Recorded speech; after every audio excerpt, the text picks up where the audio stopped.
Heartbeat FM en jy's ingeskakel by Hizard en dis natuurlik elke Vrydag tussen 9 en 10 en dan ook Woensdae tussen 9 en 10 en welkom by Heartbeat FM. Baie dankie, is 'n groot seën en 'n genade om hier te wees.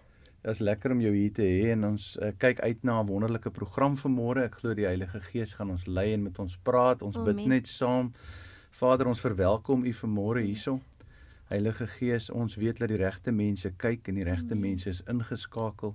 En soos Karen haar storie deel, Vader, bid ek dat mense sal aangeraak word, dat mense sal bevry word en dat mense sal hoop ontvang vanmôre in die magtige naam van Jesus. En almal sê Amen. Dit is altyd die lekkerste ding as jy by 'n kerk preek en jy klaar gebid en jy sê vir die gemeente sê Amen.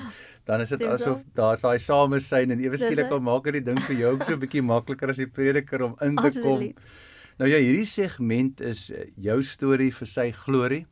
En ons wil vanmôre 'n bietjie hoor van jou storie en gewoonlik die eerste vraagie gaan maar net oor waar het jy groot geraak? Vertel ons 'n bietjie van Karen. Wie's Karen? Wat doen Karen? Yes. Vertel ons. Baie dankie. My naam is Karen Olwagen, sielkundige beraader. Ek spesialiseer in pastorale Jy berading. sê Karen. Dis Ek hy, vra ja. vir my vrou vanoggend sê Karen of Karen? My pa het altyd gesê dis Karen, my ma sê Engels Karen, so dit was maar 'n interessante storie. Maar ek het toe maar besluit Karen want dit was die eintlike doopnaam gewees. Met 'n C. So ja, ek is gebore in vereniging en ek het my kinderjare baie geniet. Maar ek dink die edge vir my was dat ek moes ontdek wie ek is, nie net my naam en wat ek doen as sielkundige beraader in privaat praktyk nie, maar eintlik maar net dat God se identiteit my identiteit is en ek het maar net gedink dat al is ek in vereniging gebore, hulle sê Nasaret is die kleinste gewees. Yes. Maar eintlik is ek uit God gebore. So daai realiteit het vir my nogal meer sin gemaak. Dit maak nie saak waar ek gebore was nie. Eintlik gaan dit oor dat ek uit God gebore is en wedergebore deur sy opstanding. En ek het ook baie van kleins af, byvoorbeeld in kleuterskool het ek groepies gemaak en bietjie woord gedeel en so aan met die kinders. So dit was maar 'n journey van kleins af om mense te bemoedig en troos. As ek byvoorbeeld na 'n kamp toe gaan, dan sal jy my daar in 'n hoekie sien saam met iemand wat huil en hulle bemoedig en die ander sal sport doen en so. So dit was maar 'n lewenslange Van kleins af. Ja. So hoe het jy die Here ontmoet? Dit was nie eintlik 'n turning point spesifiek toe ek klein was, maar ek weet in graad 7 was daar 'n prediker Barry Moore wat gekom het na ons gemeente en hy het daai liedjie gespeel van Just As I Am. En dit het my nogal baie geraak en hy het gepraat oor ons denke. En ek het nogal baie gesukkel daarmee as 'n jong mens, die negatiewe denke en so aan van omstandighede wat 'n effek het op 'n mens op skool en so. En ek het toe nou besef, maar daar is 'n soeke na liefde en aanvaarding. Baie keer soek 'n ou liefde en aanvaarding uit goed uit, nie net materieel nie, maar ook van 'n pa en so. En toe het ek besef, maar ek het God se liefde en aanvaarding nodig. En dis toe ek nou daai turning point beleef. Efesiërs 1:4 is nogal oulik vir my. Sê ons is aanvaarbaar gemaak in geliefde. En dit het my so geraak want toe besef ek, maar dis eintlik my ware identiteit. Ek het nie meer daai soeke nodig vir liefde en aanvaarding nie. Amen.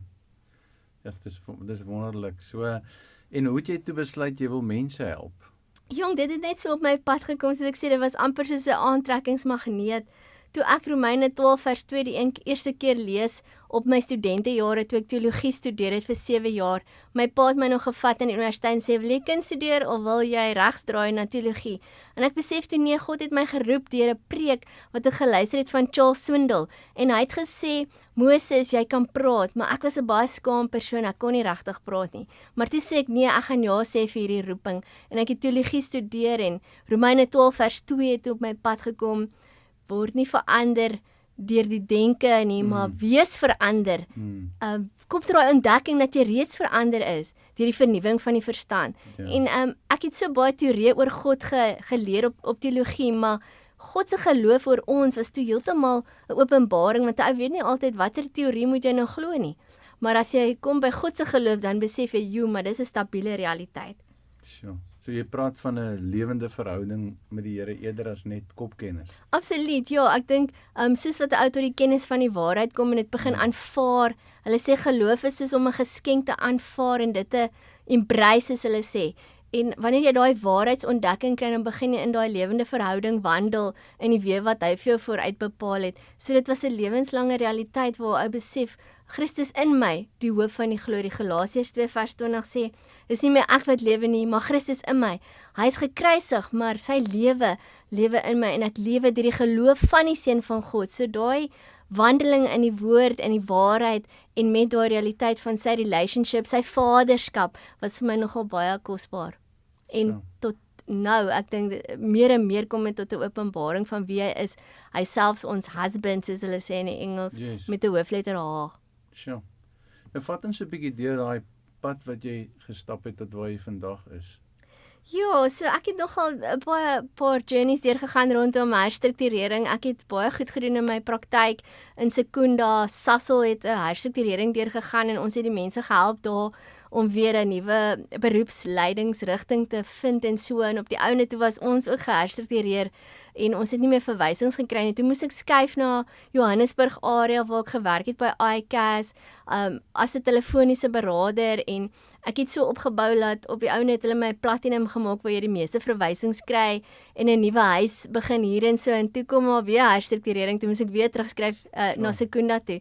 Weer opgebou, en ek moet sê, deur die verliese het ek besef, God se voorsiening is die grootste realiteit in my wandel. Daar was tye wat vrouens byvoorbeeld by guesthouses vir my kos kom bring het en so, en baie keer sê ou nie, wat is aan die gang nie, Yes. maar God is getrou en hy het voorsien deur dit, en ook deur die verliese het sy oorwinning begin om die goed ten goeie mee te werk. Ek het toe 'n wonderlike werk gekry hier by die departement van gesondheid, en privaat praktyk so halfpad gedoen, so in die naweke, baie wonderlike realiteite waar ons die laer inkomste gemeenskap begin bedien het, maar tog in die loop van die tyd was daar discrepancies. Met ander woorde, daar was tye waar 'n ou vir my byvoorbeeld 'n brief laat teken het, jy mag nie oor geloof praat in die werksplek nie en sulke dinge. Maar God is getrou, sy oorwinning het nog steeds geskyn, want hy het mense, die kliënte na my toe gestuur en hulle het self begin praat oor geloof, en toe kon ons nou connect en hulle geesidentiteit ook eksploreer en sien waar hulle ook daai oorwinningsrealiteite kan beleef. So ek wil so 'n bietjie teruggaan. Jy het nou teologie gaan studeer. Okay, so Ja. dit is nou wat meeste dominees en Dis hy. pastore doen, een of ander vorm van teologiese studie, en na dit het jy in 'n ander rigting ook gestudeer. Ja, ek het nogal gegaan en aansoek gedoen vir kweekskool, Grieks en Hebreëus het ek nou gesê, ja, ons sal nou die ding doen, maar toe hulle vir my sê, nee, jy moet 'n brief teken, dat jy net dit en dit glo, wat baie mense ge-exclude Ja. het, dit het baie mense uitgesluit van dit wat jy Ja. eintlik wou doen, het ek besluit, nee, kom ons gaan skuif na sielkunde, maar ook spesialiseer in pastorale berading, so jy kon die Okay. kombinasie doen in my honeursgraad. So ek het 'n oorbrugging gedoen en 'n wonderlike supervisor, Dr. Hugo by NISA gehad, wat vir my gehelp het om ook te sien hoe 'n ou liggaam, siel en gees connect in counselling, en dit was vir my baie wonderlik. My pa was ook 'n baie groot ondersteuning, my ma en ook my geliefde man. En ek het deur dit gegaan en op die ouende my meesters gedoen in sielkunde algemeen ook, met die ding dat 'n ou spiritualiteit kan oopmaak en geloofsgesprekke in counselling en berading. En dit het goed afgeloop met die praktyk en so, part-time soos hulle sê, maar toe het 'n ding weer gebeur met die departement van gesondheid waar hulle my verplaas het met iemand anders. En ek het net besef, jy weet, God is die een wat die oorwinning bring, soos die voeltjies wat daar buite is, hulle soek hulle kos, maar dit is 'n daaglikse realiteit. En op die ouende het ek aangegaan en besig my doktersgraad in sielkunde, maar ook in terme van toegang tot sielkundige dienste verbreed. So met die gemeenskap waar ons is ons baie meer bekostigbaar in terme van die berading. Ons kan openlik pastoraal gesels wanneer die mense so wil. En dit is net wonderlik dat 'n ou daai geleentheid skep vir mense om liggaam, siel en gees genesing te kom beleef. Yes. In die berading self. Jy begin 'n praktyk toe of jy gaan werk vir 'n firma na jy nou gestudeer het. Dis hy. En wat doen jy? So met die firma waar ek gewerk het, deur die studentejare en so, ek het by sommige skole ook gewerk intussen, maar by die telefoniese berading baie mense met trauma bedien, baie mense met verhoudingsprobleme, stres, geestesgesondheidsprobleme, hulle bemoedig en gelei en goeie hanteringsvaardighede geleer, maar ook hoe om langtermyn uitkomste te vind. Maar toe ek by die departement van gesondheid gewerk het ons maar meerendeels gewerk met die laer inkomste gemeenskap soos die Almeida, Asla Alma, al die klinieke. Die klinieke opgebou met bemarking rondom mense wat hulp nodig het en nie die diens kan bekostig nie. So ons het verniet vir hulle actually berading gegee wat nogal amazing was, want hulle kan nie bekostig om 'n sielkundige byvoorbeeld vir R1200 tot vir R1500 te gaan besoek nie. En ons het net gesê, maar ons is die eerste van 11 in die Wes-Kaap van Departement van Gesondheid wat daai geleentheid kan skep vir mense om verniet die beradingsdienste te kry en genesing en heelheid te ontdek. So dit was nogal 'n amazing journey en ek het ook met my doktersgraad het ek gedink, sjoe, maar ek wil hê die ander sielkundige beraders wat soos ek aangestel was en die nuus in alle provinsies moet eintlik ontdek hoe om dit te doen, wat om te doen en hoe om mense te lei tot die waarheid sodat hulle ook dit kan implementeer in dit wat hulle doen. So dis eintlik die visie langtermyn om ander beraders op te lei, sielkundige beraders met hulle honeurs natuurlik, wat geregistreer is by HPCSA en wat mediese fondse kan doen en so, om ook gemeenskappe te help, middelklas, hoërklas, maar ook goedkoper pryse te gee vir laer inkomste gemeenskappe en selfs baie keer dit verniet te doen, sodat ons wel die diens kan uitbring by mense wat dit regtig nodig het en daai genesing moet beleef in hulle wandel. So vir die luisteraars wat nou luister, natuurlik, as jy praat van sielkunde en jy praat van pastoraal, dan baie kere sien hulle twee verskillende kante hier. Ja. Jy weet, hoe rekoncilieer jy dit? Want ek weet daar is baie, in my studies en in ons Bybelskool selfs het ons agtergekom, daar is baie anti-sielkunde in die koninkryk ook. So ek dink 'n ou moet dit adresseer. Hoe rekoncilieer ons die twee? Ek dink as jy kyk na die mens, ons is geskape na die beeld van God, liggaam, siel en gees. So dis 'n holistiese realiteit. En as jy byvoorbeeld nou kyk na jou liggaam in die spieël, dit is hoe jy lyk. Jou sielgedeelte bestaan uit jou emosies, jou denke en jou wil. En dit is die gedeelte wat baie keer oorweldig voel deur probleme en so. Maar dan het jy ook 'n geesidentiteit en dis jou ware identiteit in Christus hoe jy geskape is. So al drie is eintlik connected en is 'n holistiese realiteit wat nie van mekaar af geskei kan word nie. So liggaam, siel en gees is eintlik die realiteit wat nie geskei kan word nie. En omdat dit so is, kan ons sielkunde en die gees nie skei nie, want God het die liggaam geskape, hy het die siel geskape en hy het die gees geskape. En soos wat ons die geesidentiteit ontdek, soos 1 Korintiërs 1:30 sê, dit is God wat ons in Christus geplaas het, wat vir ons geword het, ons wysheid, ons geregtigheid of regwees, ons verlossing en ons heiligheid. Nou dis interessant as jy daai geesidentiteit ontdek, dan besef jy liggaam, siel en gees is connected. Nou deur verliese en so, toe my pa nou oorlede is in Julie die 29ste laas jaar, toe het ek besef, maar liggaam kan dalk hoe kan ek sê, op aarde bly, maar hy vergaan. Die liggaam vergaan op aarde, hoewel ons 'n nuwe liggaam kry, maar die siel en die gees is dit wat bly lewe. En dit het vir my so 'n bemoediging en troos gebring dat omdat ons siel en gees is en die lewe voortgaan, die wat Christus aanvaar het as hulle lewe, word in die boesem van die Vader ingesluit en daai geesrealiteit maak dat ons in daai troos kan bly wandel soos 'n vrou wat haar kind troos. Die realiteit van dat Johannes sê ons is in sy boesem, die seun is in sy boesem geopenbaar en ons is in hom. So ons het daai gees troos, selfs op aarde terwyl ons in die liggaam is en ons doel vervul. Maar ons het ook die liggaam, siel en gees nodig, waar die sielkundiges baie keer fokus op liggaam en siel en langtermynterapie en diagnose.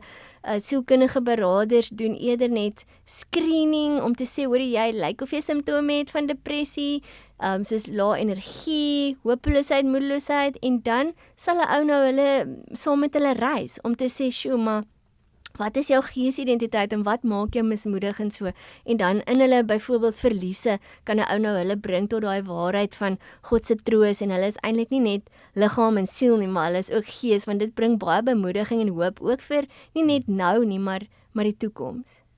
En ek dink die gemeenskap verstaan nie altyd ook die verskil tussen psychology en psychiatry nie. Ja. Kan jy dalk dit net so 'n bietjie vir ons verduidelik? Ja, so die sielkunde het verskillende areas, byvoorbeeld nou die sielkundige beraader wat ons doen, hulle noem dit eintlik geregistreerde beraader, maar as jy dink aan geregistreerde beraader, dan dink jy is miskien 'n beraader by die kerk of so, maar dis nie eintlik die saak nie.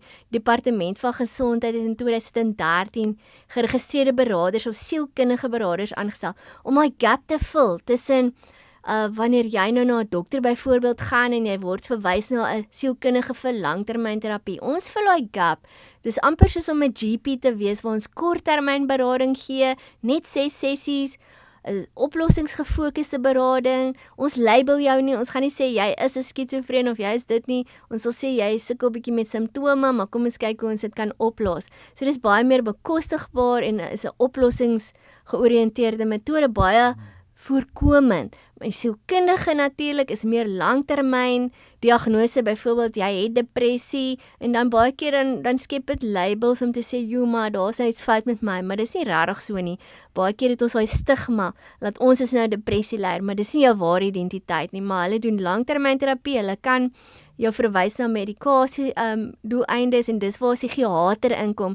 'n Psigiater sal nou net meerendeels fokus op die komplekse medikasie. So 'n dokter kan ook medikasie voorskryf vir simptome van depressie, maar 'n psigiater is die een wat die komplekse kombinasies kan doen van meer langtermyn medikasie, soos byvoorbeeld as jy biologies byvoorbeeld sukkel met depressie, dan is dit iets wat biologies en met chemiese wanbalanse wat herstel word met die medikasie. So liggaam, siel en gees is belangrik en elkeen het 'n plek en 'n rol, maar is ook belangrik om te sien dat korttermynberading is maar meerendeels die beginpunt en van daar af kan 'n ou verwys indien nodig, as dit sin maak. Ja, dit maak perfekte sin en ek dink dit is altyd in die kerk is dit altyd moeilik want mense kom tot bekering. Hulle neem die Here aan en hulle kom van 'n agtergrond van geweld, 'n agtergrond van trauma. Ja. En 'n agtergrond van soms karakterprobleme wat hulle self het. Nou begin hulle die woord te bestudeer en hulle sien wat die woord van God sê. Ja. Maar soos ons dit verstaan teologies, jy weet, aanvaar daai persoon Jesus Christus as verlosser. Ja. Die gees word gewederbaar. Nou jy's 'n gees, jy bly in 'n liggaam en jy het 'n siel. En daar's natuurlik die trichotomy, dichotomy argument van die 2 of die 3. Maar kom ons vir hierdie argument praat net oor die siel en die gees en dan is hulle nog steeds sielsiek. En deur die vernuwing van die woord, Ja. deur die gedagtes gevange te neem, kan hulle baie van daai situasies hanteer deur die beloftes van God voor hulle te hou en op te fokus. Dis hy. So wat 'n rol speel jy nou as jy jouself in daai posisie plaas en iemand kom na jou toe en sê vir jou, wie wat, ek kan nie slaap in die aand nie of ek het probleme, ek voel die hele tyd swartgallig, daai tipe van ding. Wat 'n rol speel jy nou? Want die persoon is nou tot bekering. Hy behoort goed te voel. Ja. Hy gaan na die kerk toe en die kerk sê vir hom, man, jy weet, bid net en vertrou net die Here. Wat 'n rol speel jy nou in die pastorale kant soort van met die werk wat jy doen? So met die liggaam, siel en gees benadering kyk ons na al 3 dimensies. So liggaam, as hulle byvoorbeeld simptome het van lae energie, kan nie slaap nie, konsentrasieprobleme en so, en die sielgedeelte kan nie noodwendig die hanteringsvaardighede wat ons gee implementeer nie, dan sal ons natuurlik hulle verwys vir medikasie indien nodig vir 'n kort termyn soos 'n maand of 2, net om hulle emosies en hulle liggaam te stabiliseer. So soms het 'n ou die hulpbronne nodig wat God gee rondom dit, net om weer 'n bietjie perspektief te sien en dan sal 'n ou natuurlik saam met hulle reis om bietjie die geesdimensie en die geesidentiteit, veral die selfbeeld bietjie te eksploreer, want baie keer het 'n ou nog 'n ou denke rondom wie jy is en om te sien dat daar daai verandering plaasvind oor nee, God sê jy so en so. En dis interessant hoe as jy een positiewe uitkoms sien in een van daai 3 dimensies, dan het dit 'n positiewe effek op al 3. So baie keer sal 'n ou nou eksploreer, wat is die omstandighede, wat is die hoofprobleme, partykeer sal hy asemhalingsoefeninge vir die ouens gee wat sukkel met angs. Soms sal 'n ou nou sê, goed, engage bietjie in oefening, laat 'n ou 'n healthy lifestyle kry, want dit het ook 'n effek op geestesgesondheid. So ou kyk na al 3 dimensies en waar daar gaps is, om te sê, okay, kyk bietjie na jou eetgewoontes, of kyk bietjie na hoe jy konflik hanteer, en dan praat ons daaroor en gee vir hulle skills en hanteringsvaardighede hoe om dit te doen. Want ons is nie net gees nie, ons is ook siel en liggaam, en daar's sekere goed wat ons moet implementeer in byvoorbeeld verhoudings, hoe om konflik te hanteer, hoe om mekaar te verstaan, hoe om te luister. Ons is so gewoond aan te praat, maar hoe luister 'n ou werklik en empatie te gee vir die ander persoon.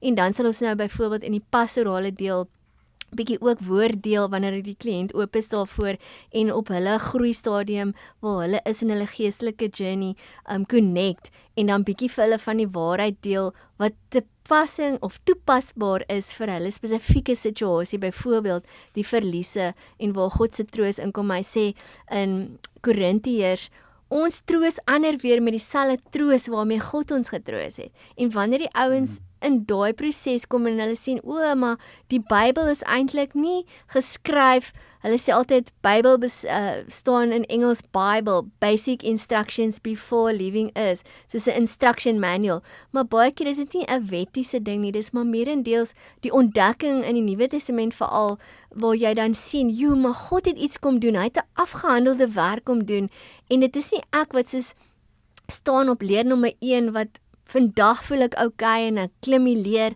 môre dan voel ek nie okay nie, dan val ek weer 'n paar strappies nie. God het ons op daai leer gesit waar ons reeds bo gesit het, waar ons reeds in oorwinning gesit het, in sy oorwinning, en daai afgehandelde werk wat ek elke dag dan beleef, maak dat daai vrot vrugte, kan mens maar sê, afval, wanneer jy besef, maar ek is eintlik nie wat ek gedink het ek is nie, ek is 'n appelboom, dan gaan jy mos nou spontaan appels produseer. Ja. En wanneer jy daai in konneksie sien met liggaam, siel en gees, dan begin die goed nou sin maak en dit begin nou meer 'n genesing bring. En ek sê altyd, is belangrik om na jou tydlyn te kyk byvoorbeeld en te sê, wat is die insidente in jou lewe wat gemaak het laat jy op hierdie punt kom, laat jy woede uitbarstings kry en so. Dis belangrik om te sê, maar ek het nog nie hierdie persoon gesien in vergifnis nie.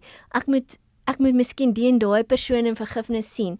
En ek sê altyd, vergifnis is nie iets noodwendig wat jy probeer doen nie, want ons sukkel maar met dit. Maar vergifnis oorhoofs die fondasie is God wat ons in sy vergifnis ingesluit het, en hy het ons gegee daai vergifnis. Inteendeel, vergifnis is eintlik 'n persoon, is Christus self.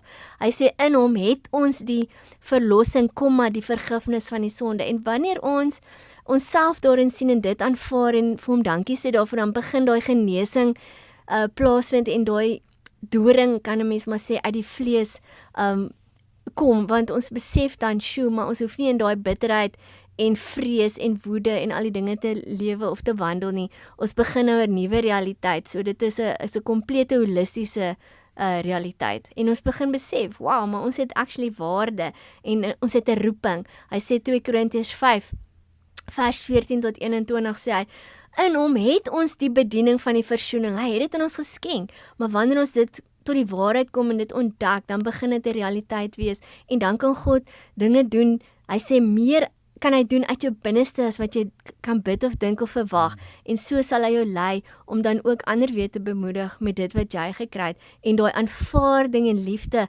Romeine 5 sê hy het sy liefde in ons hart uitgestort, sodat jy dit ook aan ander kan gee wat dit nodig het, om te share, om te sê, maar jy het ook daai selfde liefde in jou. Kom tot daai ontdekking van jou ware identiteit, en dan kom daai depressie verligting baie vinniger.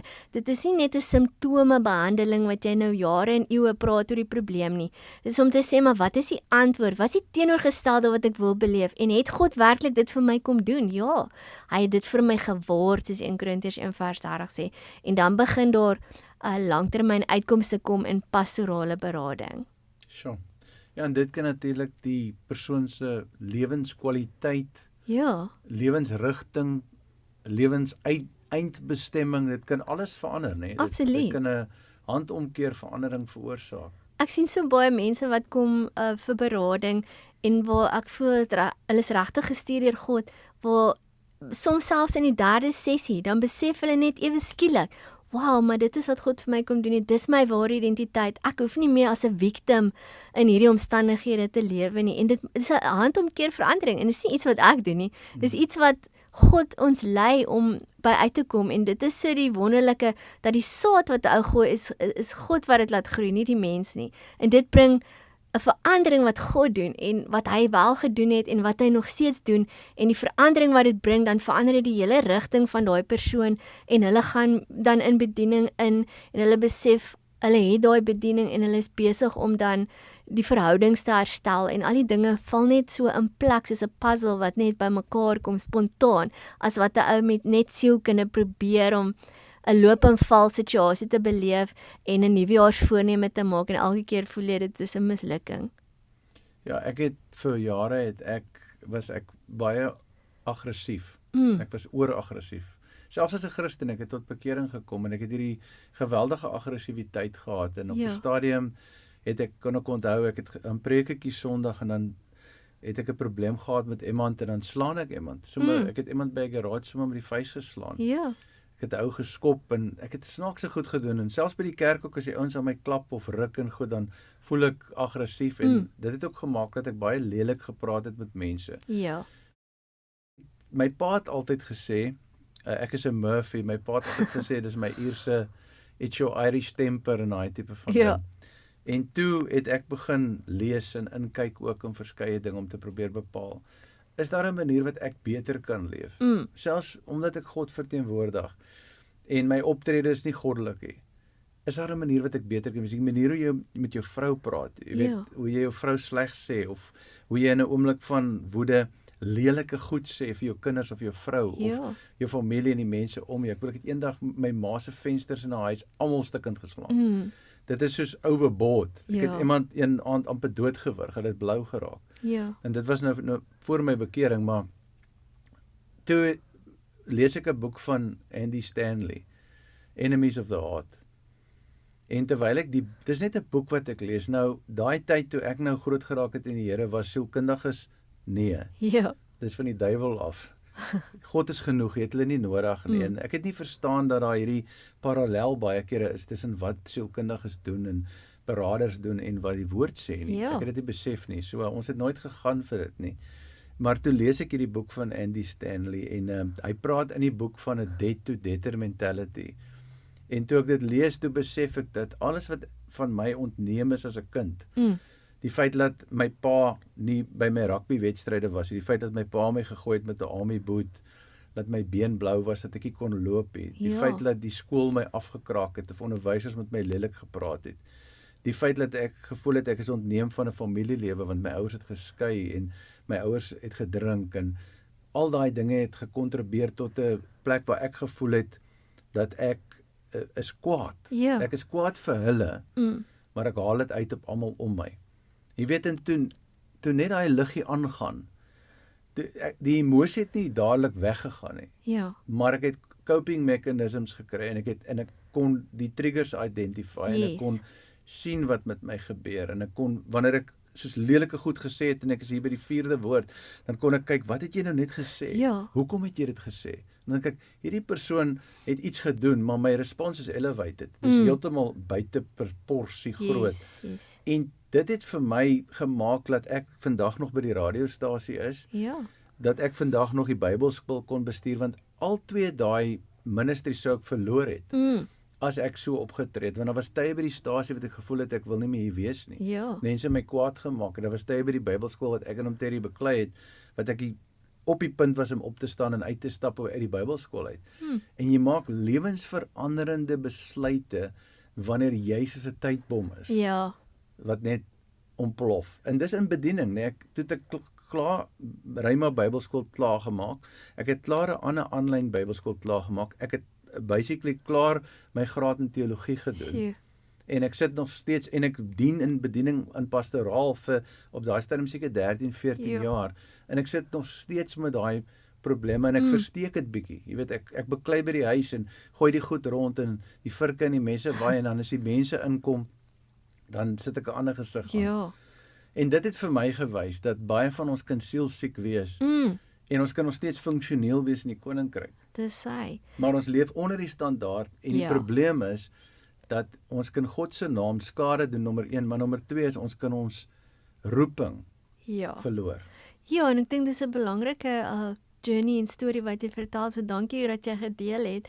Ek dink dit is belangrik dat jy dit gedeel, want baie mense sukkel met daardie realiteit, hulle is in die woord, hulle is in die bediening, maar soms is daar daardie, kan 'n mens maar sê, die swakhede belewenis wat 'n ou het in terme van jou journey. Ek sê altyd, woede en anger, soos hulle sê, is 'n oorsaak, die oorsaak is eintlik maar hartseer en pyn en seer kry. En ou sien dit baie met byvoorbeeld die jong mense waar hulle geboelie word op skool, waar hulle deur baie familietrauma en so aangaan.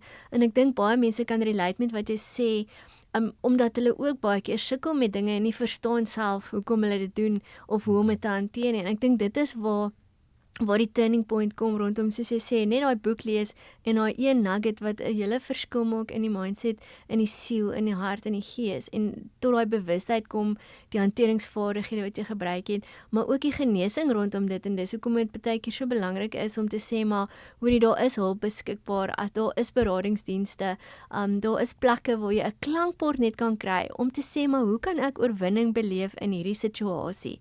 Hoe kan ek dit anders sien sodat dit ook my roeping bevestig en bevorder en ek dit kan opbou en verander weer dieselfde bemoediging kan gee wat sukkel met dit, want ons is nie instantly net wanneer ons Christus aanneem nou net perfek in ons wandel nie. So baie keer is daar challenges. Ja.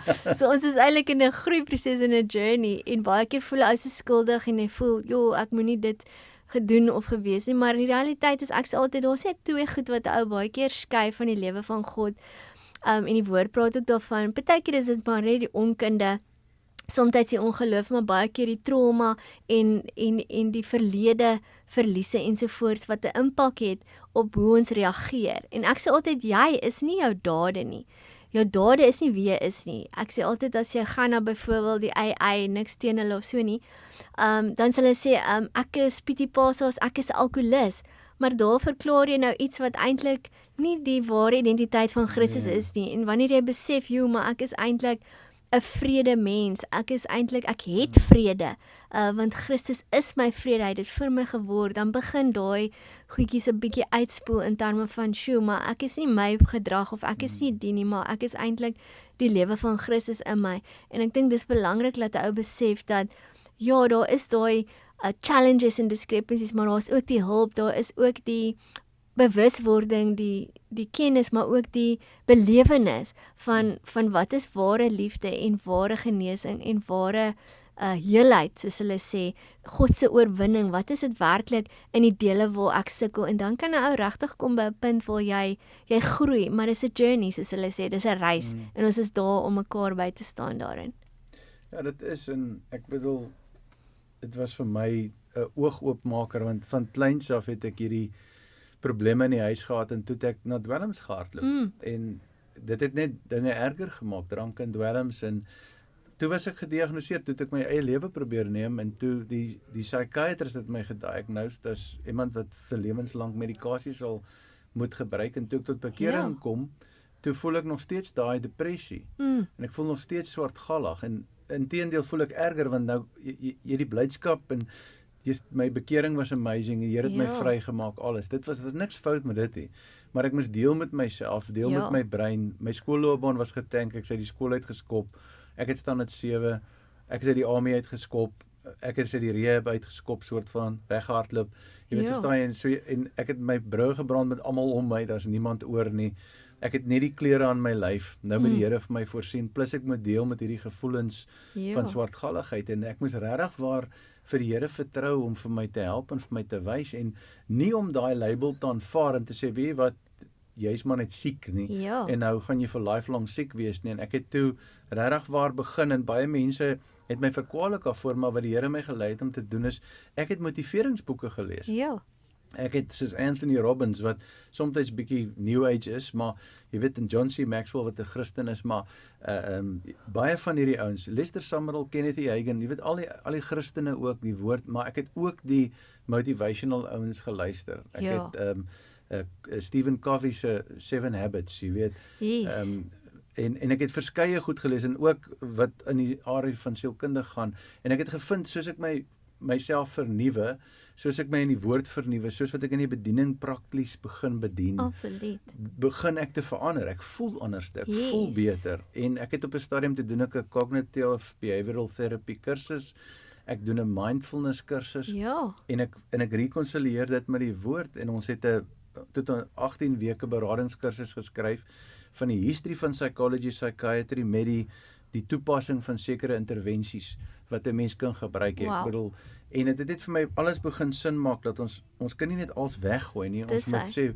wat het psychology as 'n science Yes. ontdek. Dis saai en dis nou interessant dat jy praat daarvan daai patroon van rebellie wat jy nou beleef het in jou wandel en ook watter effek dit toe nog het en watter 'n verandering dit toe gebring het toe jy nou meer begin kyk na liggaam, siel en gees en hulpbronne begin navors het en gekyk het hoe alles inpas as ek jou reg hoor, want ja. in realiteit het al 3 dimensies aandag nodig en al 3 dimensies het daai input nodig om te sê maar hoe pas alles by mekaar So. sodat 'n ou tot daai koneksie kan kom van hoe pas die gees in by die liggaam en siel en hoe kan jy die gees die drywer maak sodat dit die liggaam en siel in lyn kan bring en dat ons al drie eintlik holisties moet nurture in realiteit sodat 'n ou by daai belewenis kan uitkom van verlossing en werklik hy sê erken die waarheid en die waarheid sal jou vrymaak en dan sê hy ook maar die verlossing, meer verlos as wat jy is kan jy nie wees nie,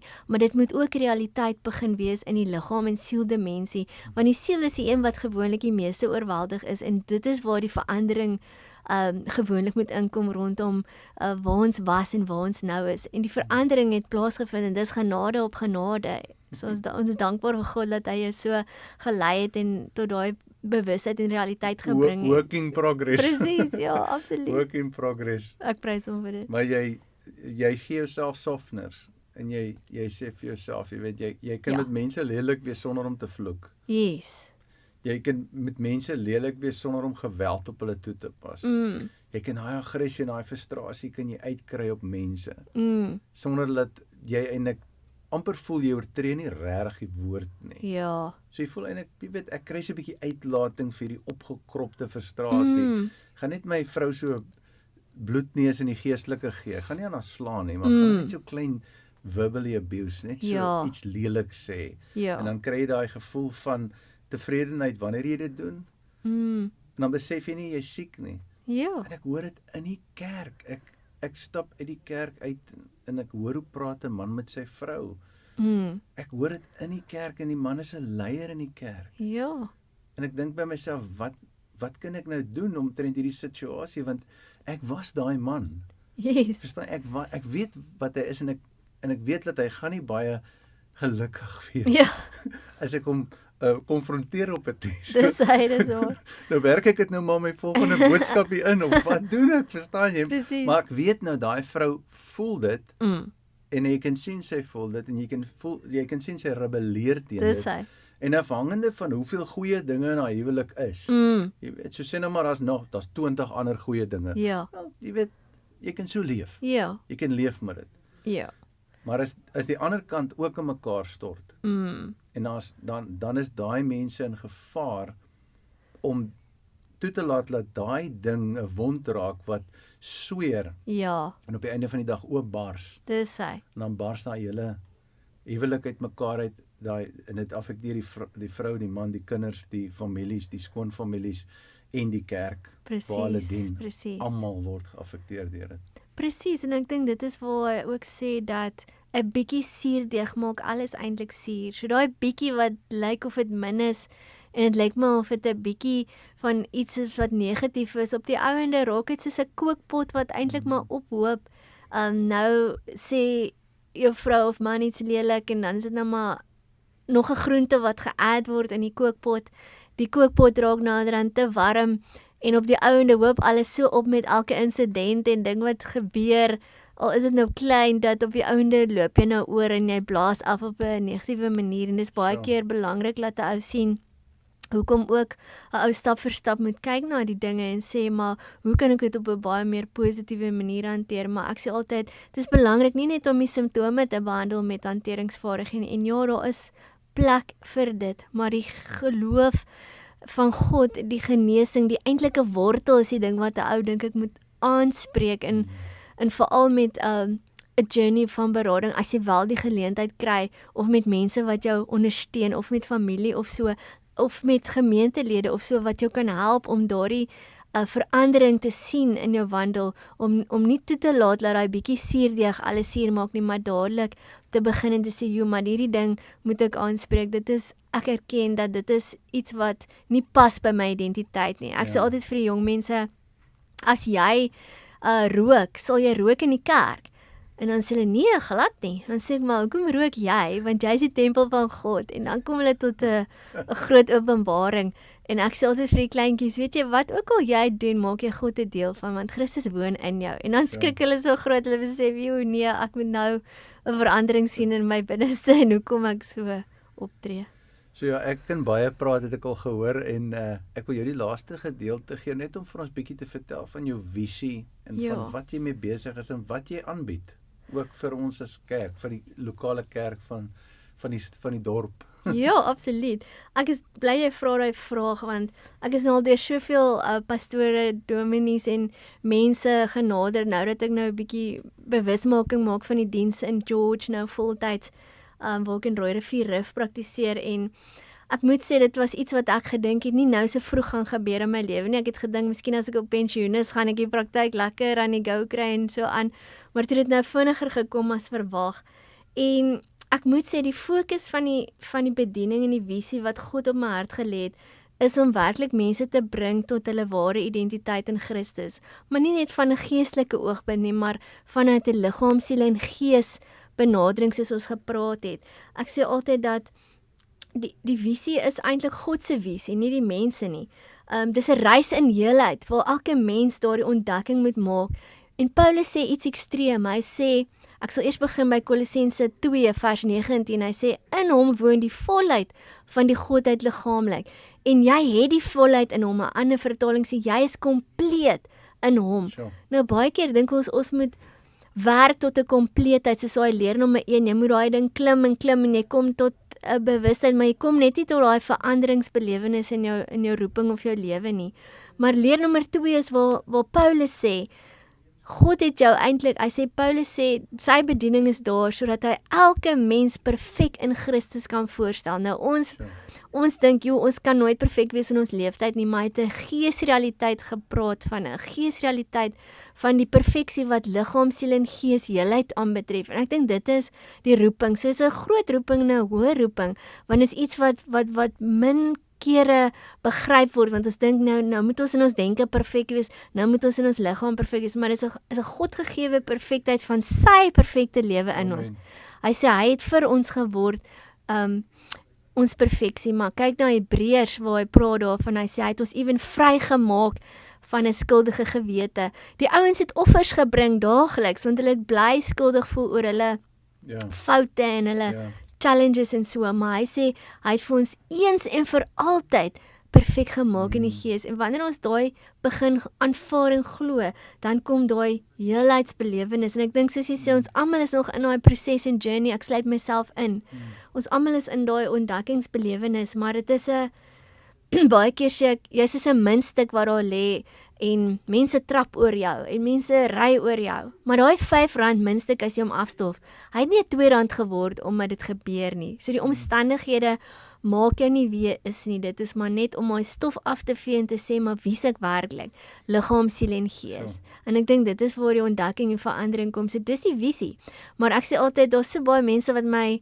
nooi na kerke en gemeentes, en ek is baie dankbaar daaroor, maar ek wil nie iemand wees wat net by een plek inskakel en nie vir die ander ook tot waarde kan wees. So ek probeer om oop te wees vir ander. So as iemand my wil nooi of so, is julle welkom om net te kom praat oor die berading of die dienste en miskien training te gee daarin of 'n workshop oor jou identiteit of wat ook al, sodat 'n ou almal kan bereik en nie net een nie. So my visie is nie een persoon noodwendig nie, maar God sê hy sien nasies in een persoon. So dis die visie en ek dink ek gaan baie vrug sien, soos wat ek vertrou dat God die dinge gaan bewerk en hoe hy mense op mekaar se pad sal stuur rondom dit. Dit is 'n visie wat ek dink groter is as ek, want tans partykeer kom 'n ou by 'n punt waar jy voel, hoe gaan ek vandag se kom ons sê daaglikse challenge deurgaan, of hoe gaan ek die einde van die maand nou, jy weet partykeer wil 'n ou 3 maande vooruit projeksie hê en sê, okay, dit is nou die voorsiening en so van God. Maar dit is 'n daaglikse stap vir stap journey en dit is nou waar die die crux of the matter inkom dat jy God vertrou. Hy sê trust. Mm. As jy die 2 T's wegvat, wat kry jy? In die middel staan rus. Om te rus in God se werk en sy identiteit en sy voorsiening te midde van die verlies, die lek, die genesing vind plaas wanneer jy besef dit is nie in jouself nie, dit is in God self. En dit is waar die roeping vandaan kom. Dit is 'n God gegewe realiteit. Sure. Ja, dis amazing en dis die verskil tussen 'n bediening en 'n professionele betrekking. Jy kan professioneel wees en jy kan nog steeds, ek bedoel jy is geregistreer, jy is besig met jou doktorsgraad te doen, ek bedoel jy doen wat jy moet doen, Yes. maar jy's in die bediening, Ja. jou hart is bediening en dis die verskil, dat wanneer ons in die bediening is, dan vereis die Here van ons geloof. Ja. Met ander woorde, ons kan nie 3 maande vooruit sien nie, ons kan nie Dis hy. 6 maande vooruit sien nie. En soos ek jou verstaan, is jy heidaglik aktief en as mense jou wil kontak, kan hulle Ja. kontak en jou beradingssessies is korter termyn, so Dis hy. miskien 'n 3 tot 6 maande beradingssessie wat jy sekere dinge in jou lewe kan hanteer. So enige luisteraars of kykers wat wil kontak maak, kan na jou webwerf seker toe gaan Dis hy. en jy kan die details selfs gee. Ons sal dit op die skerm ook sit vir die ouens, maar Baie miskien vir die dankie. mense op die radio net sê hoe kan hulle jou kontak? Ja, so ek dink die maklikste, baie mense sien nou die AI robot, as hulle vra gee, dan vra hulle nou enige ding daar in Google alles. So Google net my naam op die AI robot, wat se version jy ook al het. Ja. Karen Olwagen, Of Karen. dis hy met die Karen met 'n C. Dis hy, ja, dan kan jy 'n bietjie gaan kyk, daar's 'n sielkundige beraader in George. Ja. Ek het ook 'n webtuiste, is www.olwagen-counselor.co.za. Daar's ook 'n pastoral gedeelte daaraan waar jy jou identiteit kan ontdek uit die skrifte uit. En dan my nommer 076-734-8327 wat hulle kan WhatsApp of soos ek sê, vra daai robot, hulle ken my naam en jy kan maar vra dat hulle dit uitspreek soos hulle nodig het sodat jy by die hulp kan uitkom. En ek dink is belangrik ook dat mense wat al reeds by my was vir berading, dat hulle sê, "Jo, maar wat het hulle gekry uit die diens uit?" Ja. Want dit is maar net eintlik, ek sal sê, soos jy sê, 'n maand tot 2 maksimum, waar jy net tot daai ontdekking kom en dan gaan jy verder en God lei jou. So Ja. dit is 'n bemagtiging, eerder as wat jy 'n dependency het. Dit sal wonderlik wees as die lokale kerk van George en die pastore, die kerk en die gemeentes jou ondersteun, dat jy kan die werk voortsit, want ek Dis weet hy. die werk het 'n gemeenskapselement aan dit ook, Ja. en ek weet ons by Huishart ook, ons doen alles wat ons kan verniet, maar 'n mens het geld nodig om te leef, en Dis so hy. ons het die rekenaarbesigheid wat ons probeer elke nou en dan 'n bietjie hout opgooi en laat die ding net brand. Dis hy. En ek bedoel jou beradings besigheid of praktyk is 'n besigheid en ek voel dat dit is belangrik en ek bedoel as jy nou vat ook as jy nou iets gaan koop vir jouself om jouself te laat beter voel. Weet baie mense wanneer hulle voel hulle is depressief of so, dan gaan hulle dorp toe gaan koop 'n Dis waar. gaan koop R1000 of gaan koop R2000 se goed. Ja. Jy weet as jy daai tipe van geld vat en jy spandeer dit eerder in jouself, jy belê dit in jouself. Ja. Ons is so geneig om te kyk na die uiterlike mens wat ons kan sien en jy weet ons sal gym toe gaan en betaal die gym elke maand en so aan, maar ons neglect ons siel area. Ja. En ons mind raak heeltemal jy weet neglected en dan ons moet van ons brein van die orgaan van ons brein af met ons lewens bestuur. Presies. En dan is alles geaffekteer. So dis 'n belegging in jouself. Presies. En hier het jy die geleentheid, dis nie net sielkunde per se nie, daar's 'n geestelike aspek ook, alhoewel jy ook mense help wat nie noodwendig Christelike aanslag het nie, want ek bedoel dit is ook 'n deel van die betrekking. Ja. So ons is excited daaroor. En die laaste ding wat ek net vir jou wil vra oor is, ons het 'n opwindende aankondiging om te doen hier op radio. Laat ons vir 'n 6 weke periode gaan jy iets vir ons luisteraars kom aanbied. So dis hy. ja, vertel ons 'n bietjie. So ja, ek het regtig waar gedink oor die journey waarop God ons sit en ek moet sê soos ek sê dis genade om hier te wees want ek weet ou het soos jy sê uitgawes om te doen en so en baie keer moet 'n ou kyk na jou liggaam, siel en gees, selfcare en die dinge, maar ek is dankbaar om hier te wees. Ek gaan byvoorbeeld praat oor die tema van journey in wholeness en gaan bietjie vir die Engelse luisteraars ook 'n kans gee. Deel 1 gaan maar basies oor die liggaam, siel en gees fondasie, body, soul and spirit foundation. Deel 2 gaan oor die righteousness of God versus our righteousness. So wat die verskille is. Deel 3 gaan oor trauma in jou tydlyn, wat ek dink 'n kritiese een is in die middel van alles. So as jy sukkel met 'n trauma, dan is dit die plek om te luister. Part 4 of deel 4, vergifnis en genesing, waar ek dink die kruks kom rondom verandering, en dan deel 5, die volheid van God en bietjie meer oor die woord kennis in delf. Hy sê dis soos 'n goudmyn wat jy kan delf sodat 'n ou daai kan toepas in jou lewe, en dan afgesluit met deel 6 oor heelheid, liggaam, siel en gees weer eens om af te sluit. En ek dink dis 'n unieke benadering. As ek nou kyk na die health professions, in terme van die mense wat die netwerke vorm en so, elke ou het sy rol, elke ou het sy niche, soos hulle sê, maar ek dink hierdie is 'n belangrike niche wat nog nie eintlik gedelf is in die konteks van George spesifiek nie, en ek dink ons kan leer by mekaar. Baie keer sê ou, ja, maar ons ken ons identiteit in Christus en so, maar elke ou het sy unieke manier hoe hy dit oordra en hoe hy dit sien, so ek dink ouens kan definitief inskakel en leer. Ek doen ook employee wellness, so as jou besigheid byvoorbeeld by Lyra geregistreer is, of by ander employee wellness companies soos PHS, Discovery, Vitality, dan kan hulle ook hulle mense verwys na my deur die employee wellness programme wat dan vir hulle die diens betaal, en dan is dit ook verniet vir 'n sekere hoeveelheid sessies. So, dis wonderlik. Ja. So, gaan ons volgende week afskop. Absoluut, baie dankie. Volgende week Woensdag. Dis 'n amen. Ja, ek is opgewonde daaroor en ek glo dit gaan geweldig waarde byvoeg en van ons luisteraars en ons kykers ook wat miskien reg oor Suid-Afrika wat nou nie die geleentheid het om jou miskien persoonlik hier te kom ontmoet nie, maar ek dink jy doen ook Zoom sessions, nee. Ja, absoluut. Ja, ons sal die video en WhatsApp voice doen, so dis 'n bietjie korter, maar ons definitief wil impak maak nie net in die local nie, maar ook in Suid-Afrika en miskien global. Ek het al kliënte gehad van Amerika en dan moet ek nou wakker word op 'n snaakse tyd om hulle te sien. Maar daar's nie limits in God se koninkryk soos hulle sê nie. So wie ook al kan inskakel, dit is vir hulle. Almal is ingesluit en ek dink dit is wat 'n mens moet besef is al voel jy verwerp, al voel jy die lewe is te veel vir jou, jy het nie waarde nie, jy het nie betekenis in die lewe nie, as jy vanoggend voel, daar's nie hoop nie, daar is hoop, daar is waarde, daar is hoop in 'n toekoms, so sien dit raak, luister, en vat daai tyd om in te delf, soos jy gesê het, in die resources wat God ons gee, sodat 'n ou kan uitkom by daai heelheid. Sure. Wel, Karen, baie dankie dat jy ingekom het vanmôre met ons gesels het. Baie dankie. Ons nooi uit om volgende week in te skakel, selfde tyd, selfde plek en ook aanlyn vir hierdie 6 sessies wat ons gaan doen, wat ek glo regtig waar gaan waarde byvoeg. Baie dankie. En ons hoop om jou dan volgende week te sien soos die Here wil. Ek waardeer. Ons is opgewonde. Sien uit daarna. Amen. Dankie.